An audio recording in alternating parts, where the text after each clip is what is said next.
Audio Jungle.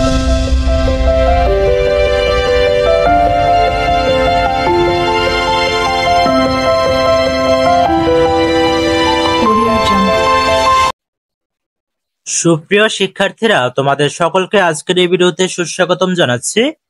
আজকের এই ভিডিওতে তোমাদের ডিজিটাল প্রযুক্তি বিষয়ের 57 পৃষ্ঠা থেকে আলোচনা করব। তোমরা যারা এই চ্যানেলটিতে নতুন তারা অবশ্যই চ্যানেলটিকে সাবস্ক্রাইব করে সাথেই থাকবে। সেশন 4 সাইবারে বিজয়। পাখির ডাকে পিনার ঘুম ভেঙে গেল। সে আজকে খুব খুশি মনে স্কুলে যাচ্ছে, কারণ সে জানে সাইবার অপরাধ যেমন আছে তা থেকে রক্ষা পাওয়ার উপায়ও আছে। আজ সে শিক্ষককে অনেক কিছু জানাতে পারবে। পিনা ডিজিটাল প্রযুক্তি ক্লাসের জন্য অপেক্ষা করছিল। স্যার এসে বললেন, গতকাল আমরা অনেকগুলো সাইবার অপরাধ লিখেছিলাম। আজকে আমরা তার সমাধানে কি করণীয় তা খুঁজে বের করব। কিন্তু আমরা একাই এই কাজটি করব না। শ্রেণীকক্ষে করার পর বাবা মা অথবা পরিবারের সদস্যদের সঙ্গে নিয়ে সমাধান করব। তারপর তাদের স্বাক্ষর নিয়ে জমা দিতে হবে। বন্ধুরা, চলো আমরাও পিনার সঙ্গে কাজটি করে ফেলি। সুপ্রিয় শিক্ষার্থীরা, এবারে এই ছকটি পূরণ করা যাক। নমুনা উত্তর। ঘটনা 1, মোবাইল ব্যাংক এর পিন নিয়ে টাকা আত্মসাৎ করেছে।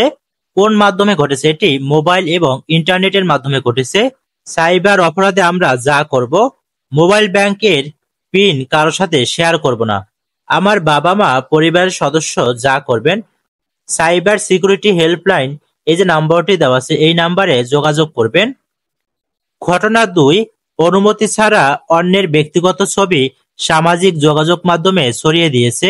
কোন মাধ্যমে ঘটেছে? এটি মূলত মোবাইল অথবা কম্পিউটার এবং ইন্টারনেট মাধ্যমে হয়েছে।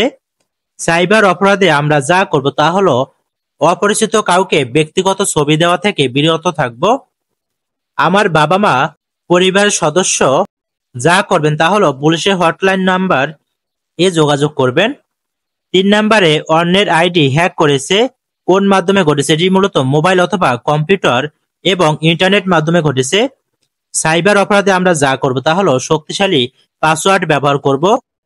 আমার বাবা মা পরিবারের সদস্য যা করবেন তা হলো এই অ্যাড্রেসটিতে অভিযোগ করবেন।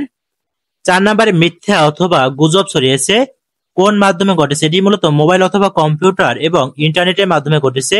সাইবার অপরাধে আমরা যা করব তা হলো সামাজিক যোগাযোগ মাধ্যমে নিজের ব্যক্তিগত তথ্য দিব না। পুলিশের হটলাইন নাম্বার এ যোগাযোগ করবেন। অন্যের পরিচয় ব্যবহার করেছে।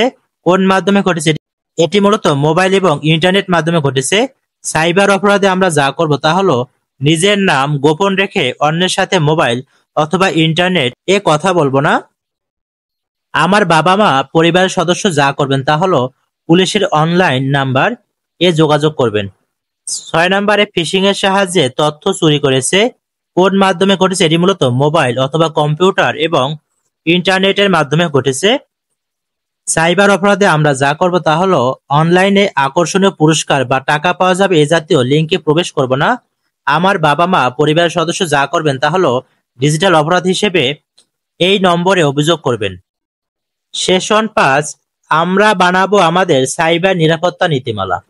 বন্ধুরা, এবার আমরা আমাদের নিজেদের জন্য সাইবার নিরাপত্তা নীতিমালা বানাবো, যেখানে আমরা শপথ করব সেই সকল নিরাপত্তা নিয়ম কানুন আমরা নিজেরা মেনে চলবো এবং স্কুলের অন্যদের জানাবো যেন সবাই মেনে চলে। তারপর সেই নিরাপত্তা নীতিমালাকে সকল শিক্ষার্থীর স্বাক্ষর সংগ্রহ করে আমাদের স্কুলের দেওয়ালে রেখে দেব যেন সবাই সচেতন হতে পারে। নিচের নীতিমালাটি পূরণ করবে এবং সবাই মিলে যেটি তৈরি করবে সেটি আলাদা কাগজে লিখবে। সুপ্রিয় শিক্ষার্থীরা, এবার এই নীতিমালাটি পূরণ করা যাক। নমুনা উত্তর।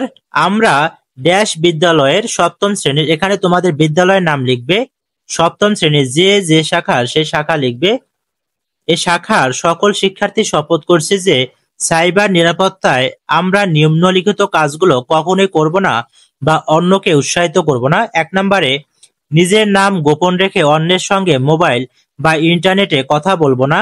2 নম্বরে অপরিচিত কারো কাছে নিজের বা পরিবারের ব্যক্তিগত তথ্য দেব না। 3 নম্বরে কাউকে সাইবার জগতে গালি অথবা মনোকষ্ট দেব না।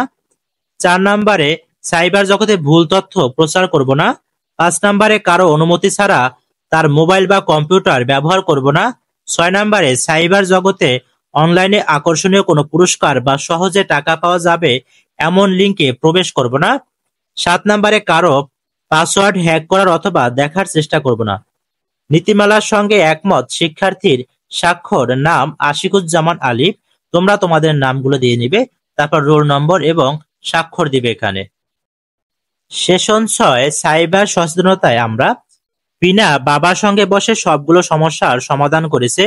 এখন পিনা ভাবছে এলাকার সবাই কি জানে কিভাবে সাইবার অপরাধ প্রতিরোধ করতে হয়।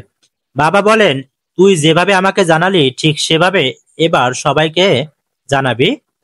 পিনা খুব চিন্তায় পড়ে গেল কিভাবে সে সবাইকে জানাবে। পরদিন ক্লাসে গিয়ে শিক্ষককে বিষয়টি জানালো। শিক্ষক বললেন, তোমাদের আশেপাশে সবাইকে জানানোর দায়িত্ব তোমাদের। তোমরা একটি নাটিকা বানাবে যেখানে তোমরা মোবাইল ফোন দিয়ে ভিডিও করে এডিট করবে। তোমাদের মূল কাজ হবে সবাইকে জানানো সাইবার অপরাধ কি এবং কিভাবে নিরাপদ থাকা যায়। যদি মোবাইল ক্যামেরা না থাকে তাহলেও কোনো সমস্যা নেই। তোমরা একটি নাটিকা বানিয়ে অভিনয় করবে, যেটি উপস্থাপন করা হবে বার্ষিক অনুষ্ঠানে। শিক্ষক, পরিবারের সদস্য এবং সমাজের অন্যান্য ব্যক্তিবর্গ সে অনুষ্ঠানে উপস্থিত থাকবেন। বন্ধুরা, এবার আমাদের কাজ হবে পিনার স্কুল শিক্ষক যেভাবে নির্দেশ দিয়েছেন সেভাবে একটি নাটিকা পরিকল্পনা করা, যেখানে কিছু ঘটনা থাকবে সাইবার অপরাধ হওয়ার এবং সেখান থেকে উদ্ধার পাওয়ার উপায় নিয়ে। এই নাটিকার মাধ্যমে আমরা আসলে সমাজের সকলকে সাইবার অপরাধ সম্পর্কে জানাবো। সবাই যেন সাইবার অপরাধ থেকে নিজে নিরাপদ থাকে এবং অন্যকে নিরাপদ রাখে। দলে ভাগ হয়ে নাটিকার পরিকল্পনাটি সংক্ষেপে লিখি। সুপ্রিয় শিক্ষার্থীরা, এবার এই ছকটি পূরণ করা যাক। নাটিকার নমুনা পরিকল্পনা। নাটিকাটি আমাদের স্কুলের বার্ষিক অনুষ্ঠানে উপস্থাপন করতে হবে, তাই এখন থেকেই আমাদের পরিকল্পনা সাজিয়ে ফেলতে হবে। একটি নাটিকা উপস্থাপন করতে আমাদের কয়েকটি অবশ্য প্রয়োজনীয় বিষয় লাগবে। সেগুলো হলো স্ক্রিপ্ট, পরিচালক, অভিনেতা অভিনেত্রী, পোশাক সজ্জা, স্টেজ। সুতরাং ক্লাসের সবাই মিলে প্রথমেই আমাদের উপরের বিষয়গুলো ঠিক করে নিতে হবে। শিক্ষার্থীরা প্রয়োজনে শিক্ষক বা অভিভাবকদের দিয়ে একটি নাটিকা লিখিয়ে নিতে হবে। পরিচালক ও অভিনয় শিল্পী শিক্ষার্থীরা নিজেরাই হবে। পরিচালক ও অভিনয় শিল্পী নির্বাচন করে ফেলতে হবে। কিছু শিক্ষার্থী পোশাক সজ্জার দায়িত্ব নেবে, কিছু শিক্ষার্থী স্টেজ সাজানোর দায়িত্ব নেবে। স্ক্রিপ্ট রেডি হবার পরে কিছুদিন ক্লাসের শেষে নাটিকাটি অনুশীলন করতে হবে। বারবার অনুশীলনের মাধ্যমে নিজেদের পারফরমেন্স ভালো করে তুলতে হবে। 60 পৃষ্ঠা। আমি সাবাস সেবা প্রতিষ্ঠান থেকে বাতাস বলছি। আপনার অ্যাকাউন্টে একটি সমস্যা হয়েছে, দয়া করে আপনি পিন নম্বরের শেষ দুটি সংখ্যা বলুন। থামুন, ইনি একজন প্রতারক। কখনো কাউকে পিন নম্বর বা এর অংশবিশেষ বলবেন না। সুপ্রিয় শিক্ষার্থীরা, আজকের ভিডিওটি এ পর্যন্তই। তোমাদের যদি ভিডিওটি ভালো লাগে তো অবশ্যই চ্যানেলটিকে সাবস্ক্রাইব করে সাথেই থাকবে। আর ভিডিওটি শেষ পর্যন্ত দেখার জন্য তোমাদেরকে অসংখ্য ধন্যবাদ।